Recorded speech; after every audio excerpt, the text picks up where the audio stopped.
യോഹന്നാന്റെ സുവിശേഷം 13-ാം അധ്യായത്തിന്റെ 1-ാം തിരുവചനം ആരംഭിച്ചത് ഇങ്ങനെയാണ്: ഈ ലോകം വിട്ട് തന്റെ പിതാവിന്റെ സന്നിധിയിലേക്ക് പോകാൻ സമയമായി എന്ന് മനസ്സിലാക്കിയ കർത്താവ് തനിക്ക് സ്വന്തമായി ഉണ്ടായിരുന്നവരെ സ്നേഹിച്ചു.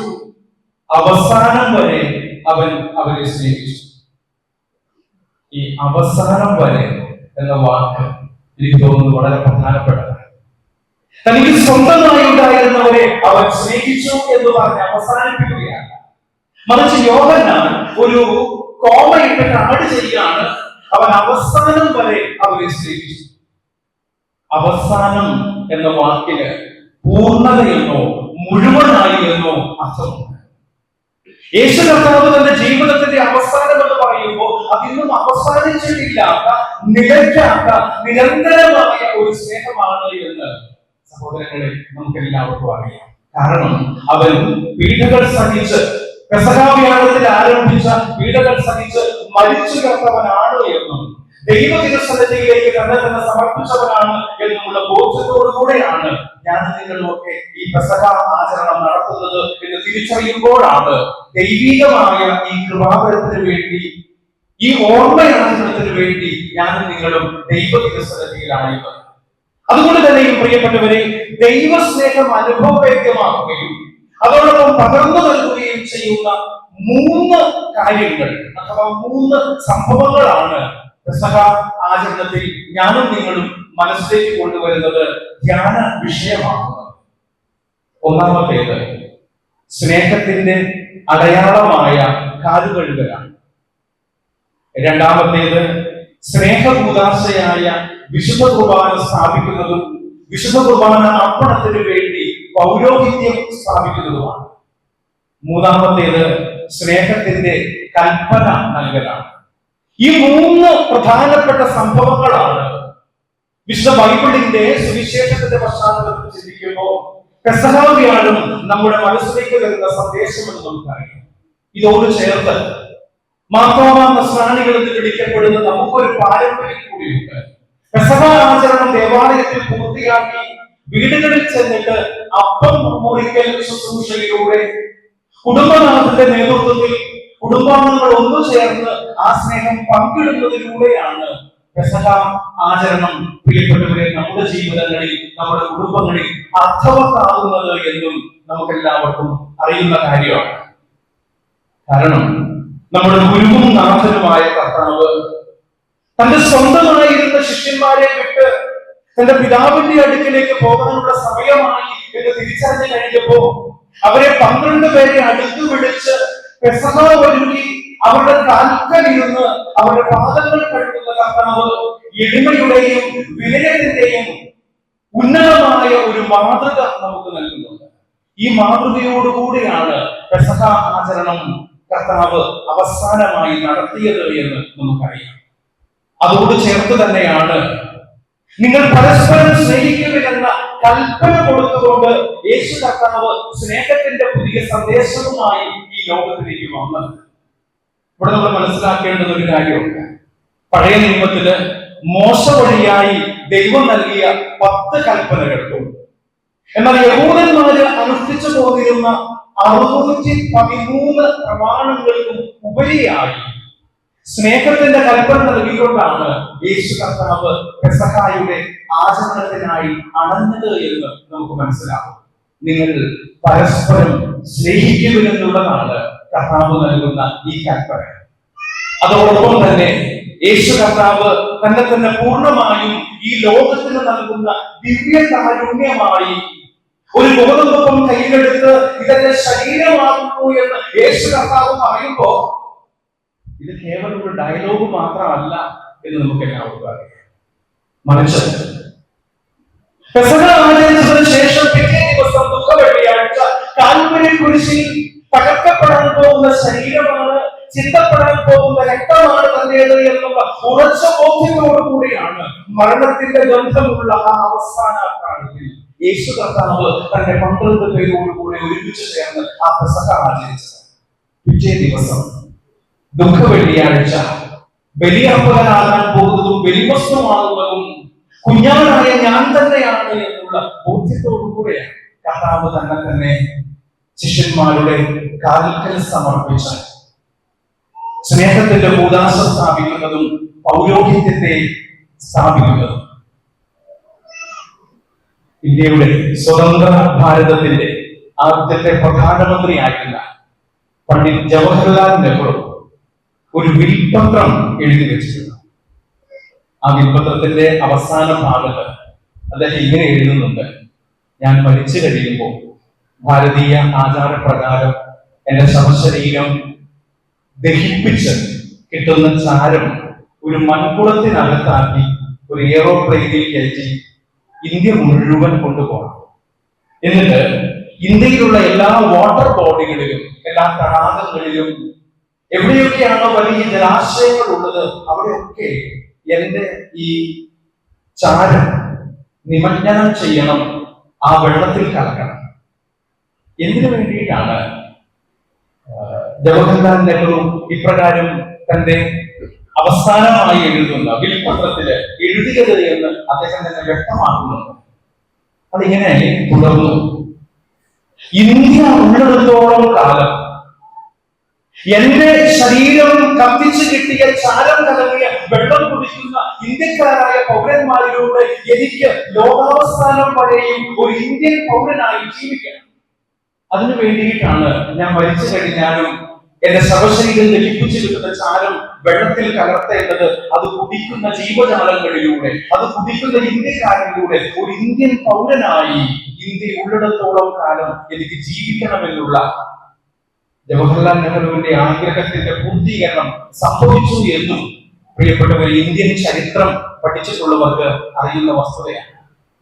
എന്നാൽ 2000 വർഷങ്ങൾക്ക് മുൻപ് ഒരു ഗോതമ്പം കയ്യിലെടുത്ത് ഇതിന്റെ ശരീരമാകുന്നു എന്ന് പറഞ്ഞ് യേശു കർത്താവ് തന്നെ ഈ ലോകത്തിന് വേണ്ടി നൽകിയപ്പോ ദിവ്യകാരുണ്യം ജീവകാരുണ്യമായി തീരുകയായിരുന്നു. നമ്മുടെ ജീവിതങ്ങൾക്ക് നിത്യജീവൻ നൽകാൻ, നമ്മുടെ ശരീരങ്ങൾക്ക് നവോന്മേഷം നൽകാൻ അപ്പമായി തീർന്നവനാണ് നമ്മുടെ കർത്താവ് എന്ന് സഹോദരങ്ങളെ നമുക്ക് എല്ലാവർക്കും അറിയാം. അതുകൊണ്ടാണ് യോഹന്നാന്റെ സുവിശേഷം 6-ാം അധ്യായത്തിന്റെ 27-ാം തിരുവചനത്തിലും 51-ാം തിരുവചനത്തിലും നാം ഇപ്രകാരം വായിക്കുന്നത്: ഞാൻ സ്വർഗ്ഗത്തിൽ നിന്ന് ഇറങ്ങിയ ജീവനുള്ള അപ്പമാണ്. ആരെങ്കിലും ഈ അപ്പം ഭക്ഷിച്ചാൽ അവൻ എന്നേക്കും ജീവിക്കും. ആകയാൽ നശ്വരമായ അപ്പത്തിനു വേണ്ടി അധ്വാനിക്കാതെ അനശ്വരമായ അപ്പത്തിനു വേണ്ടി അധ്വാനിക്കും. നശ്വരമായ അപ്പത്തിനു വേണ്ടി എന്ന് പറയുമ്പോൾ ഈ ഭൂമിയിൽ നഷ്ടപ്പെട്ടു പോകുന്ന, നശിച്ചു പോകുന്ന, ഇല്ലാതാകുന്ന അപ്പത്തിനു വേണ്ടിയല്ല, മറിച്ച് അനശ്വരമായ ദൈവിക ജീവൻ പ്രദാനം ചെയ്യുന്ന അപ്പത്തിനു വേണ്ടി ഞാനും നിങ്ങളും അധ്വാനിക്കണമല്ല യേശു കർത്താവ് ഈ വാക്യങ്ങളിലൂടെ നമ്മെ ഓർമ്മപ്പെടുത്തുന്നത്. പക്ഷെ നമ്മുടെ ഒരു പ്രശ്നം എന്താണെന്നറിയാമോ? ഈശോ ഇങ്ങനെയൊക്കെ പറഞ്ഞിട്ടുണ്ടെങ്കിലും നമുക്ക് അതും വേണം ഇതും വേണം എന്ന് പറഞ്ഞാൽ നശ്വരവും വേണം അനശ്വരവും വേണം. സാധാരണ കാരണവന്മാരെ പറയാറില്ലേ, ഉത്തരത്തിലുള്ളത് എടുക്കുകയും വേണം, അവിടെ ഉള്ളത് പോകാനും പാടില്ല എന്ന് പറയുന്നത് പോലെയാണ് നമ്മുടെ അവസ്ഥ. നല്ലൊരു സാവകാശം, നല്ലൊരു വണ്ണമുള്ള ഒരു ചേച്ചി ഇവിടെ ഇരിക്കുന്ന ഒരാളാണ്.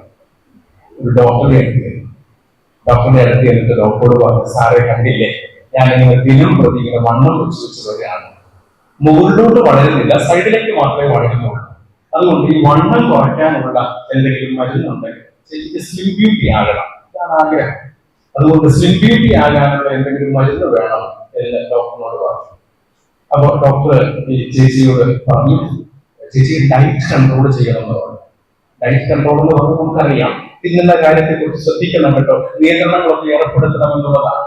ചേച്ചിക്ക് കാര്യം മനസ്സിലായി. എന്റെ ഡോക്ടർ പറഞ്ഞു, ഞാനൊരു മെനു പറഞ്ഞു തരാം, ഇനി മുതൽ 6 മാസത്തേക്ക് ഞാൻ പറഞ്ഞു തരുന്ന മെനു അനുസരിച്ച് ഭക്ഷണം കഴിച്ചാൽ മതി. ഓക്കെ സാറേ, മെനു പറഞ്ഞു തന്നാലോ? അങ്ങനെ ഡോക്ടർ ചോദിച്ചു, രാവിലെ എഴുന്നേറ്റ് ബ്രേക്ക്ഫാസ്റ്റ് കഴിക്കുന്ന പതിവുണ്ടോ എന്ന് ചോദിച്ചു. അതെല്ലാം ചോദ്യമാണ് സാറേ. രാവിലെ എഴുന്നേറ്റ് ചെയ്യുന്ന ആദ്യത്തെ പണി ബ്രേക്ക്ഫാസ്റ്റ് കഴിക്കുക എന്നുള്ളതാണ്. ഇത് കഴിക്കാറുണ്ട്. ഇങ്ങനെയാണ് ഇനി മുതൽ രാവിലെ ബ്രേക്ക്ഫാസ്റ്റിന് 2 പീസ് ബ്രെഡ് കഴിച്ചോളാം. വലിയ കുഴപ്പമില്ല. 10 മണിക്ക് വല്ല ചായയും കാപ്പിയൊന്നും ഇല്ല. ഉച്ചയ്ക്ക് ലഞ്ചിന്റെ സമയത്ത് ഒരു 2 സ്പൂൺ ചോറ് കൊണ്ടുപോകാൻ പറഞ്ഞു. 2 സ്പൂൺ ചോറ്, 2 പ്ലേറ്റ് 4 തെറ്റിച്ചൊക്കെ 2 സ്പൂൺ ചോറ് കഴിച്ചോളാൻ പറഞ്ഞു. ചേച്ചി തലമുടി പിന്നെ 4 മണിക്ക് ചായയോ കാപ്പിയോ സ്നാക്സോ ഒന്നും കഴിച്ചേക്കരുത്. അത്താഴത്തിന്റെ സമയത്ത് സഫറിന് 2 ചപ്പാത്തി ഉണ്ടാക്കി കഴിച്ചോളാൻ പറഞ്ഞു. വണ്ണം ഉണ്ടെന്ന് തോന്നുന്നവർക്കൊക്കെ വീട് കിട്ടിയോ അല്ലെ? രാവിലെ 2 സ്ലൈസസ് ബ്രെഡ്, ഉച്ചയ്ക്ക് 2 സ്പൂൺ ചോറ്, അത്താഴത്തിന് 2 ചപ്പാത്തി. ചേച്ചി ഹാപ്പിയാണ്. ഫീസൊക്കെ കൊടുത്ത് ഡോക്ടറുടെ മുറിയിൽ ഇറങ്ങി വീട്ടിലേക്ക് പോകാൻ വേണ്ടിയിട്ട് ഡോക്ടറുടെ മുറിയുടെ വാതിൽക്കൽ എത്തിയപ്പോ ചേച്ചിക്ക് പെട്ടെന്നൊരു സംശയം. ഓടി തിരിച്ച് ഡോക്ടറുടെ അടുത്തേക്ക്. ഡോക്ടർ എന്താ ചേച്ചി വീണ്ടും വന്നേ? അപ്പൊ ചേച്ചി നല്ല സാറ് പറഞ്ഞില്ലേ ബ്രേക്ക്ഫാസ്റ്റിന് 2 സ്ലൈസ് ബ്രെഡ്, ലഞ്ചിന് 2 സ്പൂൺ റൈസ്, സപ്പറിന് 2 ചപ്പാത്തി എന്ന് പറഞ്ഞില്ലേ? എന്റെ സംശയം ഇല്ല, ഇതൊക്കെ ഞാൻ ഭക്ഷണത്തിന് മുമ്പാണോ കഴിക്കേണ്ടത്, ഭക്ഷണത്തിന് ശേഷമാണോ കഴിക്കേണ്ടത്? സമയം തിരക്കേണ്ടതിനകത്തൊരു സംശയമല്ലേ? എന്റെ കാരണം എന്താ, നമ്മള് ഏതെങ്കിലും മെഡിക്കൽ സ്റ്റോറിൽ ചെന്നിട്ട് ഡോക്ടർമാർ എഴുതി തരുന്ന പ്രിസ്ക്രിപ്ഷൻ കൊടുത്തു കഴിയുമ്പോൾ അവിടെയുള്ള മെഡിക്കൽ പ്രാക്ടീഷണേഴ്സ്, ഫാർമസിസ്റ്റുകള് ആ ചീട്ട് നോക്കിയിട്ട് ഗുളികയോ മരുന്നുകളോ ഒക്കെ എഴുതും. ഗുളിക എഴുതുന്ന കവറിനകത്തിട്ട് സാധാരണഗതിയിൽ ആ കവറിന്റെ പുറത്ത് എഴുതും. എന്തെഴുതും? 1 വീതം 3 നേരം, ഭക്ഷണത്തിന് മുമ്പ് അല്ലെങ്കിൽ ഭക്ഷണത്തിന് ശേഷം. ചേച്ചി ചോദിച്ച ന്യായമായ സംശയം ഇതാണ്. ഈ 2 സ്ലൈസ് ബ്രെഡും 2 സ്പൂൺ ചോറും 2 ചപ്പാത്തി എന്റെ യൂഷ്വൽ കോട്ട ഓഫ് മീ. ഞാൻ സാധാരണ കഴിക്കുന്ന ഭക്ഷണത്തിന് മുമ്പാണോ ശേഷമാണോ ഈ മരുന്ന് കഴിക്കട്ടെ എന്നുള്ളതാണ് ചേച്ചിയുടെ സംശയം. ഇത് രണ്ടും കൂടി ഒരുമിച്ച് പോവുകയല്ല. വണ്ണം കുറയ്ക്കുകയും വേണം, എന്നാൽ ഭക്ഷണം കുറയ്ക്കാനും പറ്റില്ല. ഇതാണ് നമ്മുടെ പ്രശ്നം. ഇത് ആ ചേച്ചിയുടെ മാത്രം പ്രശ്നമല്ല, നമ്മുടെ ഒക്കെ പ്രശ്നമില്ല. അനശ്വരവും വേണം നശ്വരവും വേണം എന്ന് ചിന്തിച്ചാൽ സഹോദരങ്ങളെ, നമുക്ക് ആർക്കും ദൈവികമായ കൃപാവരങ്ങൾക്ക് യെസ് പറയാൻ പറ്റാതെ ഈ ലോകത്തോട് നോ പറയുന്നത് ipso facto and yes to God എന്ന് പറയും.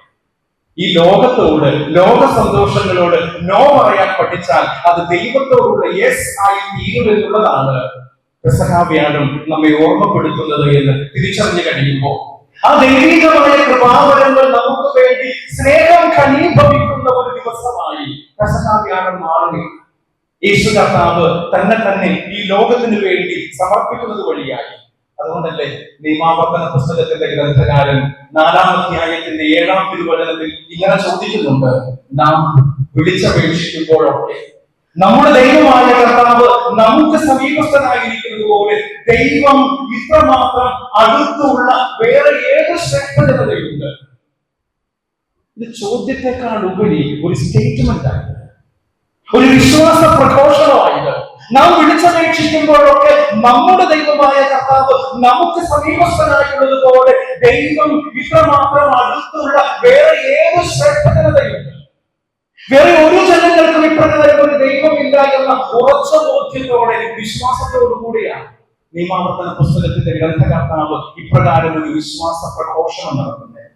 കാരണം പുതിയ നിയമത്തിലെ യേശു കർത്താവ് ദിവ്യകാരുണ്യമായി ഇന്നും നമ്മളോടൊപ്പം വസിക്കുന്നവരാണ് എന്ന് തിരിച്ചറിയുമ്പോഴാണ് വിശുദ്ധ കുർബാന എന്നാൽ സ്നേഹത്തിന്റെ കൂദാശയാണ് എന്നുള്ള വാക്കുകൾ നമ്മുടെ ജീവിതങ്ങളിലും ഓരോ വിശുദ്ധ കുർബാനയിലും സംബന്ധിക്കുമ്പോൾ ഓർമ്മപ്പെടുത്തുന്നത് എന്ന് തിരിച്ചറിയാൻ പറ്റുന്നത്.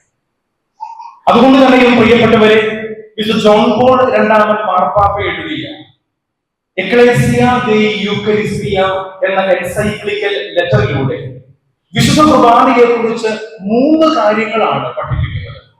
ഒന്നാമത്തേത്, the holy kurbana is a mystery to be believed. Second, the holy kurbana is a mystery to be celebrated. And the third, the holy kurbana is a mystery to be lived. വിശുദ്ധ കുർബാന എന്നത് വിശ്വസിക്കാനുള്ള ഒരു രഹസ്യമാണ്. വിശുദ്ധ കുർബാന എന്നത് ആഘോഷിക്കാനുള്ള ഒരു രഹസ്യമാണ്. വിശുദ്ധ കുർബാന എന്നത് ജീവിക്കാനുള്ള ഒരു രഹസ്യമാണ്.